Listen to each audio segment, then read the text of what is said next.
ஆச்சி பாதாம் ட்ரிங்க். ஆச்சி பாதாம் ட்ரிங்க் ஒன்னு வாங்கினா ஒன்னு ஃப்ரீ.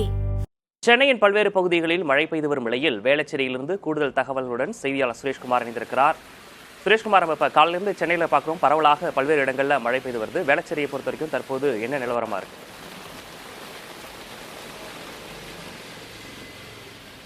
விக்னேஷ், சென்னையை பொறுத்த வரைக்கும் இன்று காலை திடீரென மழை கொட்ட தொடங்கியது. ஏனென்றால் கடந்த சில நாட்களாகவே சென்னையை பொறுத்தவரையில் கோடை வெயிலின் தாக்கம் என்பது அதிகரித்து காணப்பட்டது. பகல் நேரத்தில் வெயிலின் அளவு அதிகரித்ததால் பொதுமக்கள் பெரும் சிரமத்தை சந்தித்தனர். இந்த நிலையில்தான் சென்னையில் கடந்த ஒரு மணி நேரமாக பரவலாக பலத்த மழை கொட்டி தீர்த்து கொண்டிருக்கிறது. அதிலும் குறிப்பாக வேளச்சேரி, மேடவாக்கம், கிண்டி ஆகிய இடங்களில் சுமார் அரை மணி நேரத்துக்கு மேலாக பெய்த மழையின் காரணமாக சாலைகளில் மழை வெள்ளம் பெருக்கெடுத்து ஓடியது. திடீர் மழை காரணமாக வேலைக்கு செல்லும் பொதுமக்கள் மழையில் நனைந்தபடி சென்றனர். பலரும் குடைகளை எடுத்துக்கொண்டு பணிகளுக்கு சென்று கொண்டிருந்ததை பார்க்க முடிந்தது. இது மட்டுமல்லாமல் சென்னையை அடுத்த தாம்பரம், பல்லாவரம், மீனம்பாக்கம் பகுதிகளிலும் பலத்த மழை கொட்டி தீர்த்து கொண்டிருக்கிறது. அதேபோன்று அனகாபுதூர் உள்ளிட்ட இடங்களிலும் அதிக மழை பெய்ததன் காரணமாக அந்த பகுதிகளில் தற்போது குளிர்ச்சியான சூழல் நிலவிக் கொண்டிருக்கிறது. இந்த கோடை வெயில் காலத்தில் குறிப்பாக இந்த திடீர் மழை என்பது குமரிக்கடலை ஒட்டியிருக்கக்கூடிய பகுதிகளில் கீழடுக்கு சுழற்சி மற்றும் லட்சத்தீவு பகுதிகளில் ஏற்பட்டிருக்கூடிய வளிமண்டல சுழற்சி காரணமாக இந்த மழை பெய்திருப்பதாக வானிலை ஆய்வு மையம் தரப்பில் தெரிவிக்கப்படுகிறது. இது மட்டுமல்லாமல் தமிழகம் முழுவதுமே பரவலாக நேற்றைய தினம் மழை பதிவாகியிருக்கிறது. தொடர்ந்து இன்றும் பல மாவட்டங்களில் மழை பெய்து கொண்டிருக்கிறது. குறிப்பாக டெல்டா மாவட்டங்கள், கடலோர மாவட்டங்களிலும் மழைக்கான வாய்ப்பு இருப்பதாக வானிலை ஆய்வு மையம் தெரிவித்திருக்கிறது.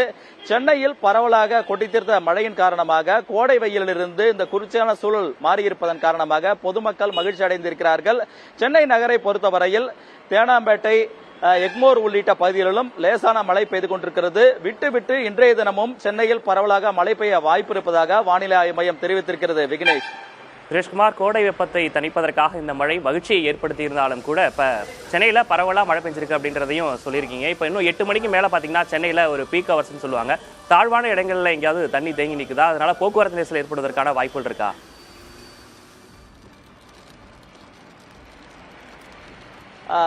விக்னேஷ், சென்னையை பொறுத்த வரைக்கும் இந்த மழை என்பது அரை மணி நேரத்துக்கு மேலாக பலத்த மழையாக கொட்டி தீர்த்த வேளையிலும் கடந்த சில நாட்களாக வெயிலின் தாக்கம் அதிகமாக இருந்த காரணத்தால் இந்த மழை நீர் என்பது உடனடியாக பல்வேறு இடங்களில் வடிந்திருக்கிறது என்றே சொல்ல வேண்டும். அதே நேரத்தில் கிண்டியில் இருக்கக்கூடிய 5 பர்லாங் சாலை, அதே போன்று கிண்டி கத்திப்பாறை ஒற்றக்கூடிய சர்வீஸ் சாலை உள்ளிட்ட இடங்களில் லேசான மழைநீர் தேங்கியிருக்கிறது. இதுபோன்ற இடங்களில் இருக்கக்கூடிய தண்ணீர் பெரிய அளவில் இருந்தாலும் கூட போக்குவரத்து பாதிக்கும் அளவிற்கு இல்லை. 5 பர்லாங் சாலையில் மட்டும் மழை அதிகமாக பெய்த நேரத்தில் சிறிது நேரம் போக்குவரத்து பாதிக்கப்பட்டது. அந்த இடத்தில் மட்டும் தண்ணீரை அப்புறப்படுத்தும் வேலைகளில் அங்கிருக்கக்கூடிய ஊழியர்கள் ஈடுபட்டுக் கொண்டிருக்கிறார்கள். மற்றபடி சென்னையை பொறுத்தவரையில் பெரிய அளவில் இந்த மழையின் காரணமாக பாதிப்பு இல்லை என்றே சொல்ல வேண்டும். ஆனால் மழை பெய்த அந்த அரை மணி நேரத்துக்கு மேலான அந்த குறிப்பிட்ட காலத்தில் போக்குவரத்து பாதிப்பு என்பது இருந்ததுதான். இருந்தாலும் உடனடியாக மழை விட்ட சிறிது நேரத்தில் இந்த மழைநீர் வடிந்து கொண்டிருப்பதால் போக்குவரத்து இலகுவாக செல்லுவதற்கான பணிகளை மேற்கொண்டு கொண்டிருக்கிறார்கள். விக்னேஷ், சென்னை மற்றும் சென்னை புறநகர் பகுதிகளில் மழை பெய்து வரக்கூடிய நிலையில் அது தொடர்பான விவரங்களை வழங்கியமைக்காக நன்றி சுரேஷ்குமார். ஆச்சி பாதாம் ட்ரிங்க். ஆச்சி பாதாம் ட்ரிங்க் ஒன்னு வாங்கினா ஒன்னு ஃப்ரீ.